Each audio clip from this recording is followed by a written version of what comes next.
Lời đầu tiên xin chào các độc giả đã đến với website rèn luyện kỹ năng.com. Khi tìm đến với website rèn luyện kỹ năng, chắc hẳn bạn đang mong muốn tìm cho mình một công cụ tốt nhất trong quá trình rèn luyện kỹ năng. Kỹ năng ở đây có thể là kỹ năng lãnh đạo, kỹ năng bán hàng, kỹ năng mềm, kỹ năng sống và rất nhiều các kỹ năng khác. Thông thường khi nghĩ đến việc rèn luyện các kỹ năng như chúng tôi đã đề cập ở trên, chúng ta thường hay nghĩ đến việc tìm mua cái đầu sách hoặc tham gia các chương trình hội thảo. Nhưng trong cuộc sống bận rộn của thế kỷ 21, thời gian và tiền bạc là hai thứ luôn bị giới hạn nhiều nhất.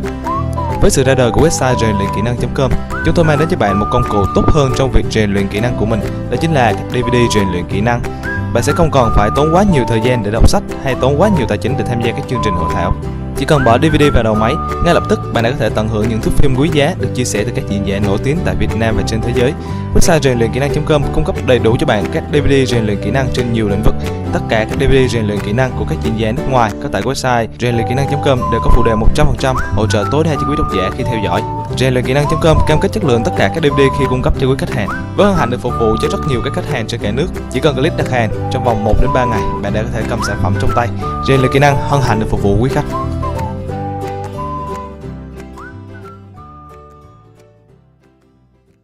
Give you this set of Brian Tracy audio programs to listen to. It's a true story. He said, but you can't take them away.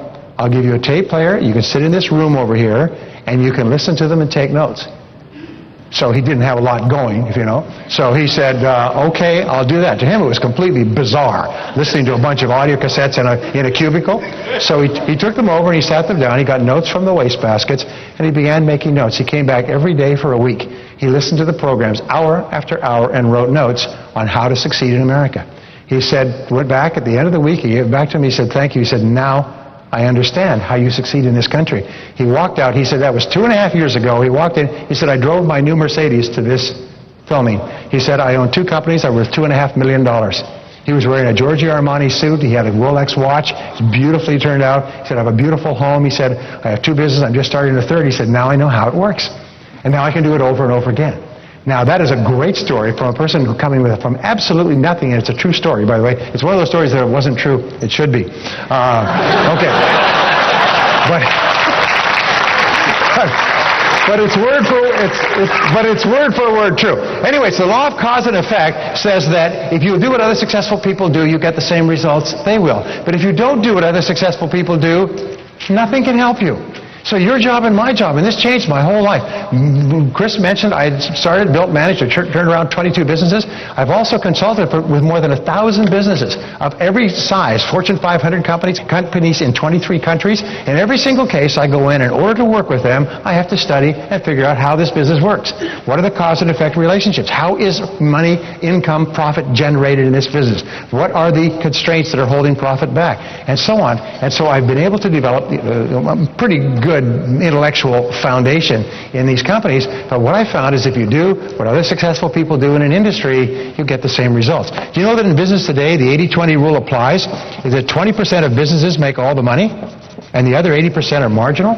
And they all start off at the same starting line, but 20% make all the money. In our society, 20% of the people make all the money, and the other 80% worry about money all their life. So which would you like to be in, the top 20 or the bottom 80? Top 20. Now make the decision to be in the top 20, then the only question you ask is how do you get there? Well, here is the turning point for me. As I began to study philosophy and metaphysics, what I found is that thoughts are causes. Thoughts are causes, and conditions are effects. And when I learned this, I couldn't believe it. Thoughts are causes? You mean my thoughts control the conditions of my life? I want to give you one of the simplest of all mathematical formulations. It's this. 1 equals 1. There's a direct relationship between what you think and what happens to you. The quality of your thinking determines the quality of your life. Your thoughts are causes and your conditions are effects. In other words, you create your own world by the way you think. And the great philosophers, the great metaphysicians, the great mystical teachers and spiritual teachers and all the religions have come to this conclusion is that you become what you think about most of the time. You become what you think about most of the time. Now, you've heard this over and over again, but it's absolutely astonishing. You become what you think about most of the time. So the question I have to ask you is, what do you think about most of the time? What they found, self-made millionaires think about becoming financially independent most of the time, starting at a very early age. And every single financial decision they make throughout their years is, will this help me to be financially independent or not? And if it won't, then I won't do it. I just put it off for now, and I'm going to make the decision that will lead to financial independence.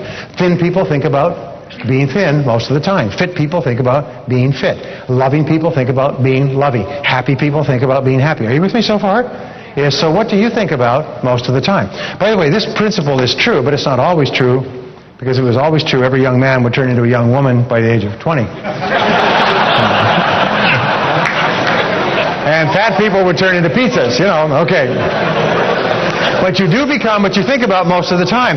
So what they did at the University of Pennsylvania is they took 350,000 people like yourselves and myself, entrepreneurs, ambitious, people in sales, people who are going somewhere with their life, and they interviewed them over a 6, 12, 18, 24-month period, and they did psychographic and demographic tests on them, and they asked them the question, what do you think about most of the time?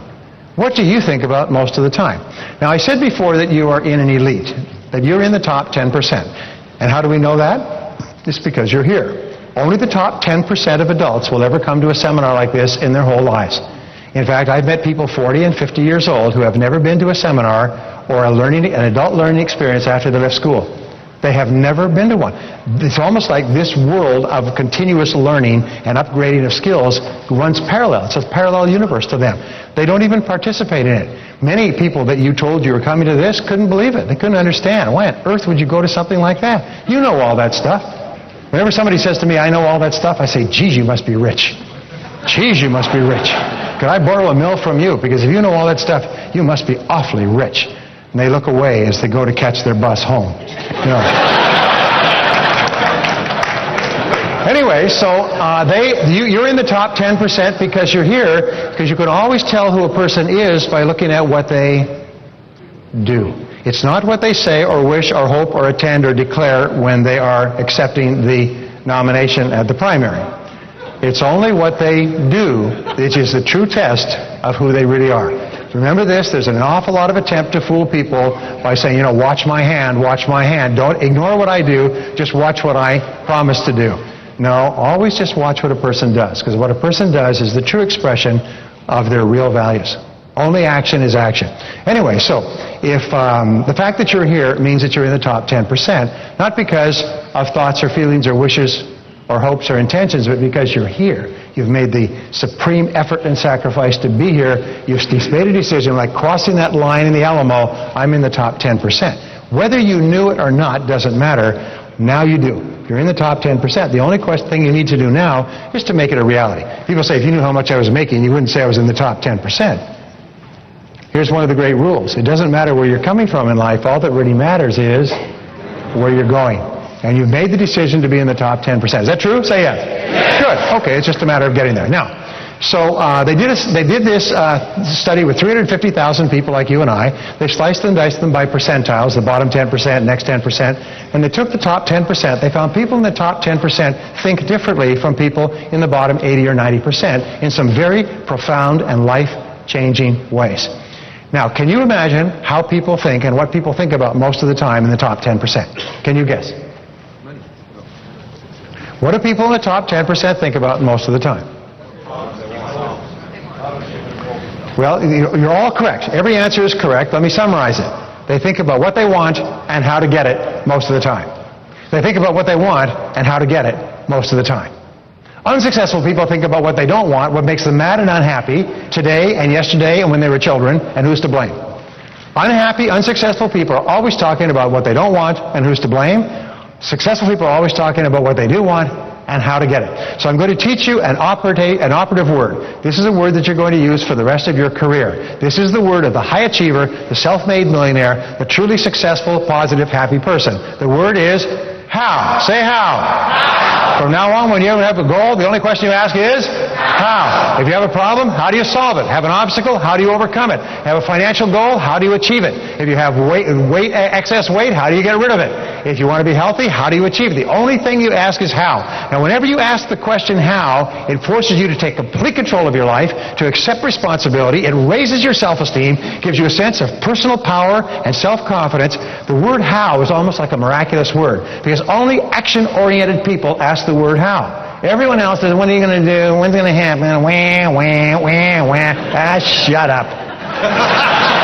So top people say, how? We've got a problem. How do we solve it? Wait till she gets in here. She'll find a solution. Because they know when you come in, they say, we've got a problem. Good. How do we solve it? What's the problem? What do we do? How do we minimize the damage? How do we solve the problem? Not who's to blame and who did this and who shouldn't have done that and everything else. Worry about that later, if at all. For now, let's put the fire out. Right? Top people are people like heads of SWAT teams. They say, oh, those nasty people took that building. What are we going to do? We should pass a law. No. What they do is they say, hit a building, kill them all, let God sort them out. Anyway, I'm sorry. That's old programming. We live in California. We sit under triangles and put crystals in our armpits out here. Okay. Light incense and say Om, Om, and the money will come. Om, Om. Yeah, you're going to get a quarter in this hand, a nickel in that hand, and that's all you're going to. Anyway,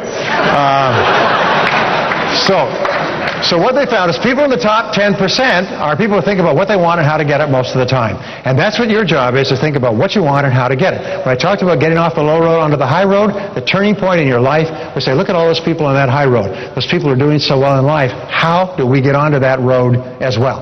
The very fastest way is you find somebody who's successful and you go and say, how would I get onto the same road you're on? And here's the most wonderful thing. You're surrounded by some of the most wonderful people in America. And I'll tell you this, every person in this room, if you ask them, what advice would you give me to be more successful, they'll tell you the best they've got. They wouldn't give you their third best idea. If you turn to the person next to you and you said, what's the very best idea for success that you would share with me based on your experience, they'll give you the best idea they could think of. Here's an exercise I did. I want you to think about the answer to this question. If someone were to ask you, a young person, say, what is the most important success principle you ever learned? What's the most important success principle you learned to help you to be successful? What answer would you give? I was working with a large company. We were doing an international seminar, and I just spontaneously said, I'll tell you what, if everybody here will just write down their answer, their one word of advice, and bring them up here and just put them on the stage at the break, we will take those and we'll publish them all, and everybody who gives us an answer will get the answers from everybody else. We did that. The company's sales went up 500% in the next 3 years. Because they all had the best success principles for everybody. So if I were to ask you that question, would you have an answer? Yeah. All right. And what I want